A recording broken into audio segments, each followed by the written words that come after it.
Quel temps de canard aujourd'hui. Regardez-moi ça. On voit pas là, mais je crois qu'il pleut. Ouais, il pleut, évidemment. Là, c'est vraiment le gros bazar. Ah. Et c'est ça ici, la nourriture dehors, surtout pas à faire. Hein, parce que si ça prend l'humidité, c'est fichu.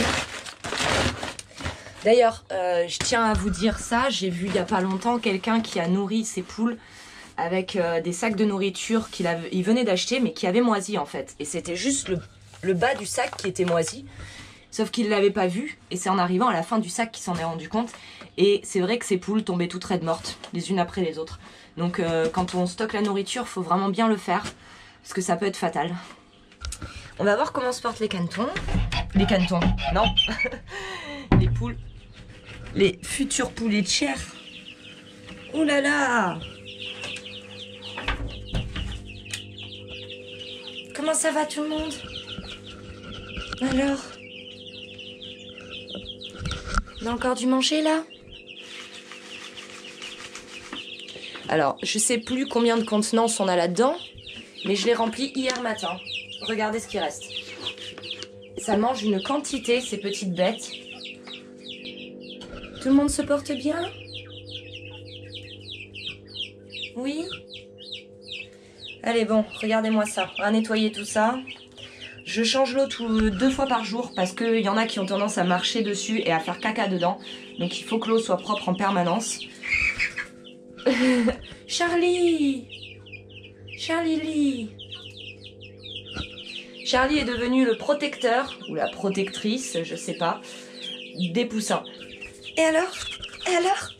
Et alors, toi? Et toi? Et toi? Coucou! Coucou! Coucou! Tiens! Alors je vois qu'ils ont tous de gros jabots, c'est le top, c'est parfait, regardez-moi ces jabots. Alors toi t'as pas beaucoup mangé toi, ça se voit. Coucou toi. Là on voit bien un beau jabot bien développé.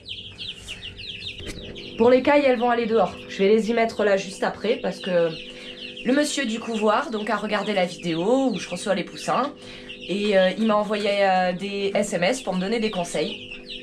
Il m'a bien dit que les cailles là elles ont pas besoin de chaleur. On peut directement les mettre dehors. Donc ce que je vais faire, c'est que je vais leur couper les ailes. Et ensuite, ou je vais peut-être leur laisser les ailes pour l'instant, c'est pas la peine de les couper. Parce que je vais les installer dans un poulailler mobile. Les y laisser une dizaine de jours.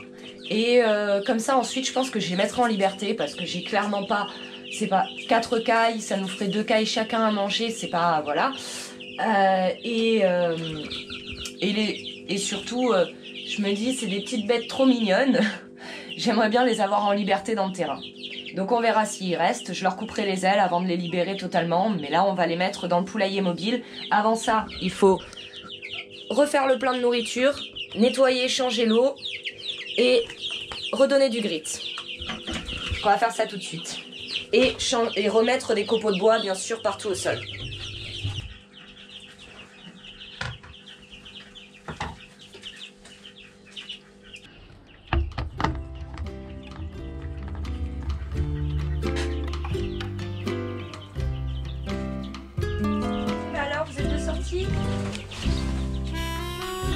Pas tout.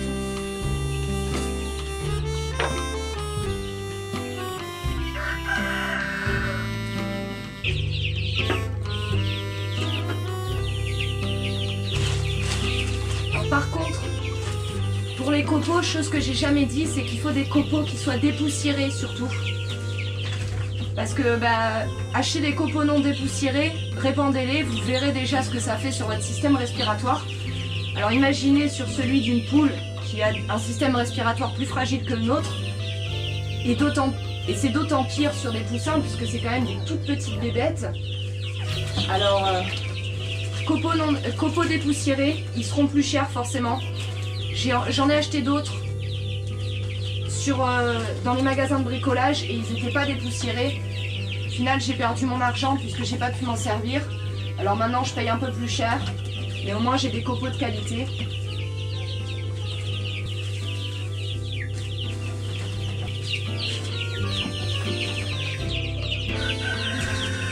Coucou Charlie.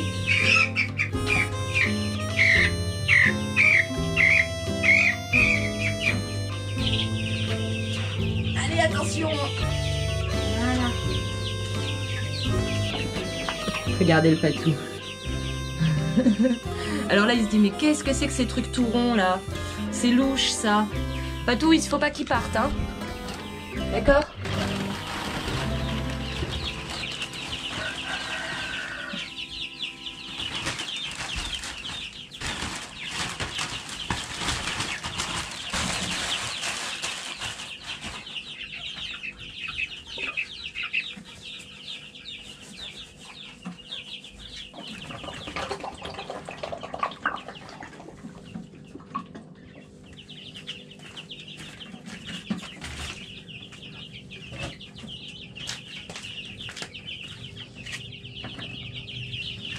Voilà. Voilà, des copeaux frais, bien propres, du manger, de l'eau et du grit. Attention Patou.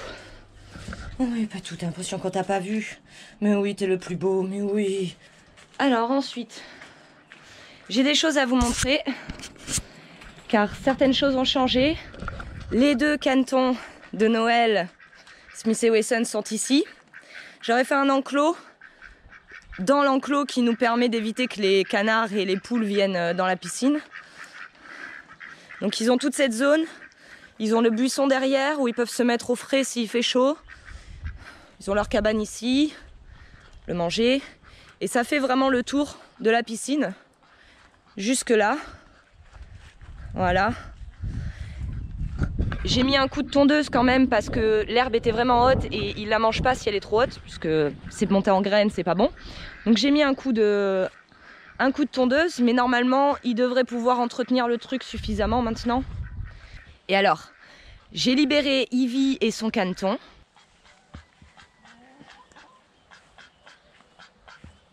Vous le voyez, il est juste là. Coucou! Alors la famille? Alors, famille coin-coin!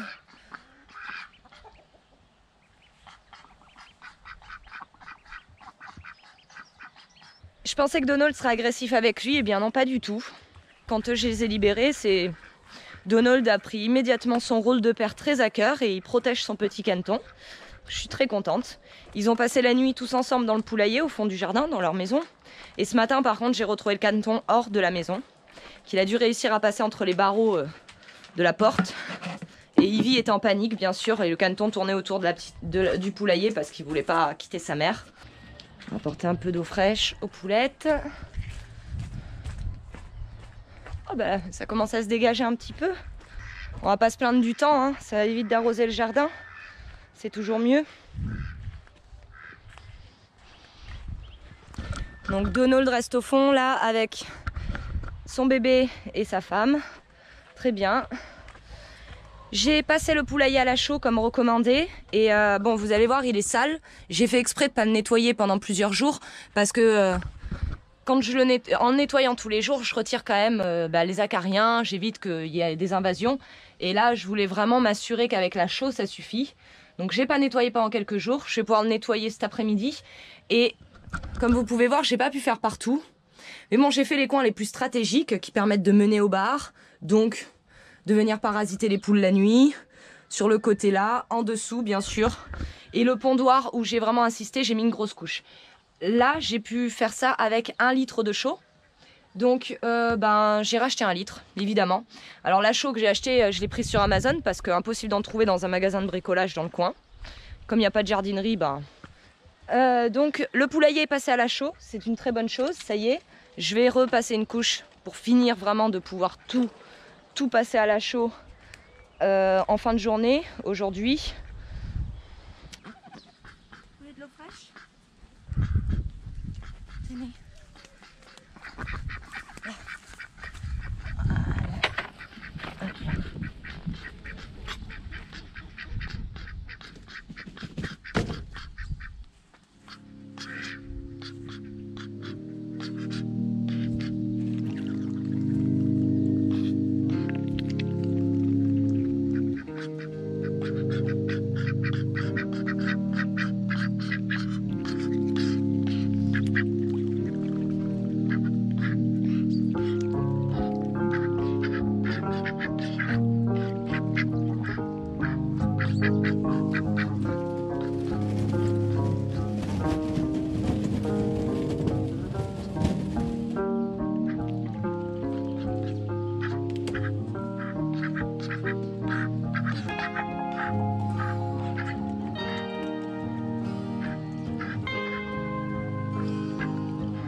Alors là, il n'y a rien de plus pour me faire craquer. J'ai ramené les cailles. Elles sont dans le seau là. Donc elles vont aller dans ce poulailler mobile. Je les déplacerai autant que nécessaire pour qu'elles soient toujours sur de l'herbe fraîche et propre. Et je vais les laisser voilà, une semaine à 10 jours dans ce poulailler, qu'elles sachent que leur maison c'est ici. Et surtout que les poules et les canards aient le temps de venir autour, les voir un peu et qui s'habituent les uns aux autres, parce que si jamais je les laissais en liberté maintenant, elles s'enfuiraient, c'est sûr. Entre les canards qui sont un peu bêtes sur les bords, les poules qui peuvent être agressives des fois, voilà, vaut mieux faire attention. Donc ils ont de l'eau, de la nourriture, il y a du grit en dessous. Le grit je l'ai mélangé, je m'embête pas. Donc maintenant, on va les libérer.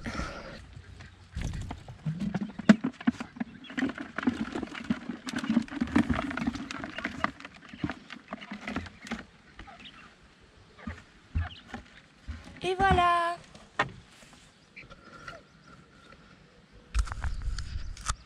Alors,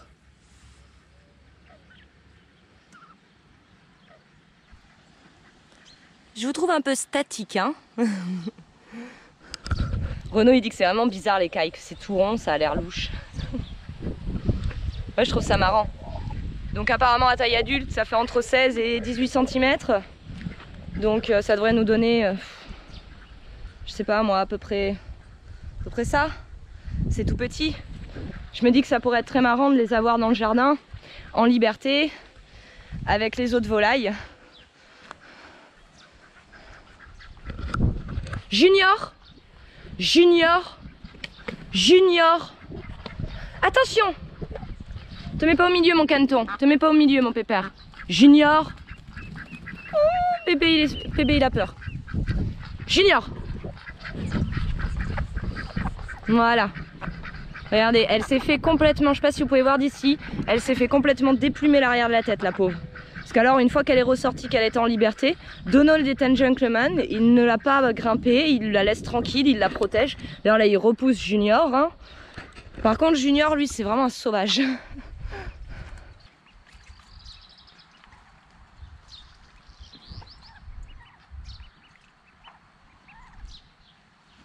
Oh oui, Donald. Et pour finir, chose que j'ai failli oublier, j'ai acheté des piquets en plus pour clôture, donc les mêmes piquets, double pointe en bas. Si je rajoute pas de piquets en plus intermédiaire, la clôture comme elle est un peu détendue, ça risque de pas trop le faire. Et je vais prendre le couteau que m'a offert Renaud. Je vais l'essayer pour la première fois. Apparemment, c'est de l'acier des deux. La lame est montée sur roulement à billes. C'est vraiment bien. Et mon frère aussi m'a offert un couteau d'ailleurs.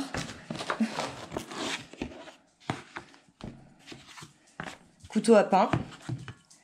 Il est vraiment très beau. Alors, ce couteau-là, c'est de l'acier des deux, mais ça n'a pas été acheté en France. Hein. En France, c'est extrêmement cher. Renaud l'a acheté en Chine. Donc, il m'a dit 28 €.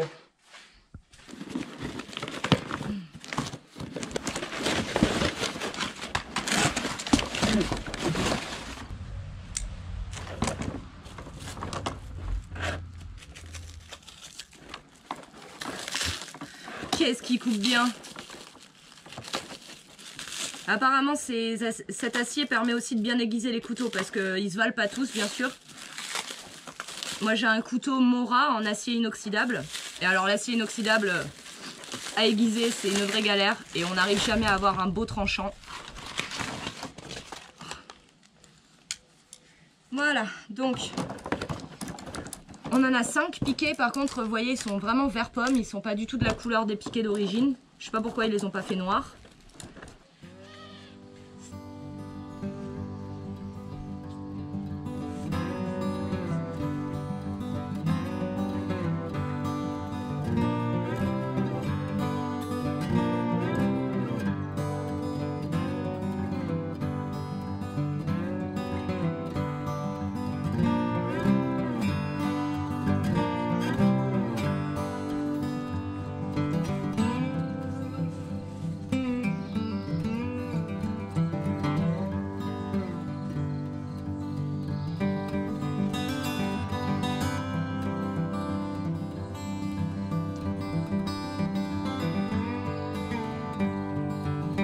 Voilà, c'est bien mieux tendu déjà. Ça fera beaucoup plus propre comme ça.